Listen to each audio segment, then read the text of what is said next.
PC हो रहा है उसका मेन उद्देश्य? देखिए, अगर पीसी यहाँ हो रहा है तो उद्देश्य आपके पास भी है और हम आपके पास आए हैं, तो हम किसान के समस्या को लेकर आए हैं। तो जितना भी पीसी होनी चाहिए वो किसान का समस्या के लिए ही हो और उस पर आप लोग अडिग रहें। जो यहाँ किसान का जो समस्या है, हम समस्या सुनने के लिए आए हैं और इस समस्या जो है, इस समस्या को जब हमारी सरकार बनेगी तो आप एक लाइन में जान लीजिए कि जितने भी किसानों का समस्याएं हैं सारी समस्याएं सॉल्व हो जाएगा। समस्याएं तो सभी लोग सुनते हैं, सारी पार्टियां सुनती हैं। ये एक सवाल है, क्या आप लोग की सरकार बनेगी तो 100% इस पर समाधान किया जाएगा? ये एक बड़ा क्वेश्चन बन रहा है। सबसे पहला चीज़ जान लिया जाए कि हमारी जब सरकार बनेगी तो शुरुआत में जितना हो सके उसको हम लोग करेंगे। धीरे धीरे धीरे धीरे 100% हम लोग करने का काम करेंगे। अब एक बार सोच लीजिएगा कि पहले ही हमको 100% कर लीजिए तो नहीं हो पाएगा, लेकिन हमारी सरकार जब बनेगी तो जो हम 5 साल रहेंगे उसमें 5 साल में हमारा जितना भी समस्याएं हैं वो सारी समस्याएं को हम लोग सोल्व कर देंगे। सर, मुख्य समस्याएं क्या क्या है जो आपकी पार्टी समाधान करेगी? क्या ये है कि जब धान का सिंचाई होता है, कटाया जाता है, तो उस समय जो मूल्य तय किया जाता है वो मूल्य किसानों को दी जाएगी? सबसे पहला चीज़ है, किसान का जो समस्या है अनगिनत है और किसान पूरे हिंदुस्तान में, बिहार में अगर लिया जाए तो 60% की आबादी है। चाहे वो हिंदू हों, मुस्लिम हों, सिख हों, ईसाई हों, कोई भी हों, 60% की किसानों का हमारे यहाँ, और 90% लोग हमारे गांव में बसते हैं। तो जब गांव में जब बसते हैं, किसानी जब करते हैं तो उनकी समस्याएं अनंत हैं और उस समस्याओं का हम लोग, हमारी जब सरकार बनेगी तो हम लोग का पूरा रहेगा। हम एक अध्यक्ष के नाते हम आपके सामने हम बात कर रहे हैं कि जब हमारी सरकार बन जाएगी तो हमारे प्रशांत किशोर जो सूत्रधार हैं, हम जब आपके सामने हम हैं प्रदेश अध्यक्ष, तो निश्चित हम किसानों का जो समस्याएं जो हमारे यहाँ है उसको हम लोग सुनेंगे। जिसका अभी हम बात करते हैं अभी कि अभी हम कैमूर में थे, तो कैमूर में बहुत काफ़ी संख्या में किसान लोग वहाँ आए हुए थे, इसलिए कि 60% किसान हमारे हैं, हिंदू हो, मुस्लिम हैं, सब सारे हों।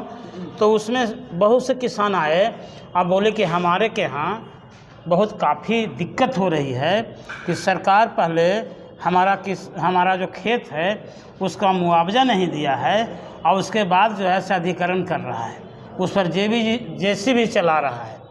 तो हम मीटिंग समाप्त करके 1:30 बजे हमारी मीटिंग वहाँ समाप्त हो गई थी, इसलिए कि यहाँ 3 बजे से मेरा प्रोग्राम था। तो बीच में उन्होंने गुजारिश किया कि सर थोड़ा सा अगर आप चलते तो हम लोग किसान का काम सॉल्व हो जाता। हमने डायरेक्ट खेत पर गए और खेत पर जाने के बाद बहुत काफ़ी पुलिस बल वहाँ था, बहुत काफ़ी था, जिसको पुलिस बल से हमने कहा भी कि भाई हम लोग को जाना है खेत पर। पुलिस बल नहीं जाने दिया। हमने कहा कि अगर आप नहीं जाने देना चाहते हैं तो अगर आप लाठी भी चलाना चाहते हैं तो आप लाठी चलाइए, लेकिन हम लोग जाएंगे।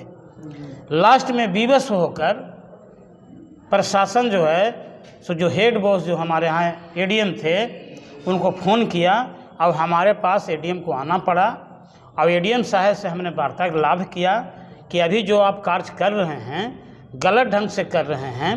ठीक है, बहुत लोगों को मुआवजा के लिए लोग दरख्वास्त आपके यहाँ नहीं दिया है, एडमिशन आपके यहाँ नहीं कराया है, लेकिन अभी फसल लगा हुआ है, फसल को आप हरा फसल को आप जो समाप्त कर रहे हैं इस उचित नहीं है, ये चलते इसको रोका जाए।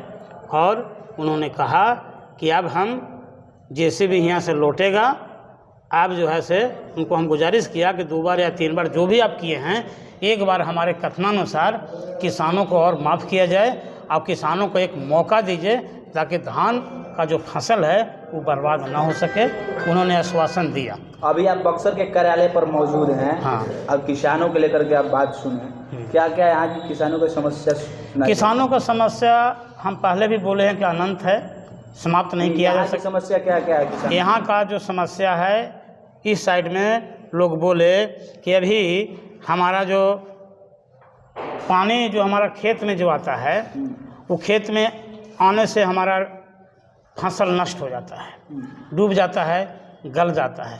कहीं क्या होता है कि पानी जो है पहुंचता ही नहीं है नहर के द्वारा, तो ये समस्या हो गया। तो ये समस्या अभी के डेट में हम लोग किसानों का समस्या सॉल्व नहीं कर सकते हैं, लेकिन जब हमारी सरकार जब आएगी तो सारी समस्याएं का हम लोग सॉल्व करेंगे। अब एक चीज़ और भी आप लोग जान लीजिए, हमारे लोगों ने कहा कि गंगा से पानी यहाँ लाया जाए, तो हम लोग का प्लानिंग बन चुका है। 2 तरह से प्लानिंग बना हुआ है। एक तो आपके यहाँ सोन नहर का पानी आता है, और पूरे मगध में उस साइड अगर आप जाएंगे तो वहाँ सूखाग्रस्त रहता है, वहाँ पानी नहीं पहुँच पाता है। तो उसको हम लोग जो कुटकुट डैम है, उस डैम को फाटक लगाने का हमारी सरकार करेगी, और कुटकुट डैम में जब फाटक लगेगा तो निश्चित हर एक किसान, चाहे आपका यहाँ के हों या हमारे गया के हों या हमारे नवादा के हों या औरंगाबाद के हों, सारे किसान का हम पानी जो है वो कुटकुट डैम से नहर के माध्यम से ले जाएंगे। और जो हमारे यहाँ नदियाँ हैं, एक हमारे यहाँ सोरहर है, मोरहर है, फल्गु है, सारे नदियों को हम लोग जोड़ने का काम करेंगे। अब आप बोलिएगा कि जोड़ने का काम किस लिए करेंगे, उससे क्या फ़ायदा होगा? तो जब नदियाँ को जो हम जोड़ेंगे, तो नदी को जोड़ने के बाद वहाँ जब बांध हम लगाएंगे, तो बांध लगने के बाद वहाँ पानी इकट्ठा होगा तो जो हमारे यहाँ पानी जमीन में 150 और 200 तक जो है वो हमारा लेयर ऊपर है। तो जब लेयर जब ऊपर आएगा तो किसान और मजदूर दोनों जो है से अपना बोरिंग करके पानी पीने का वो कार्य को करेंगे, जो अभी नहीं है। धन्यवाद सर। और कुछ पूछना चाहते हैं? ना। ठीक है सर, बहुत बहुत धन्यवाद सर।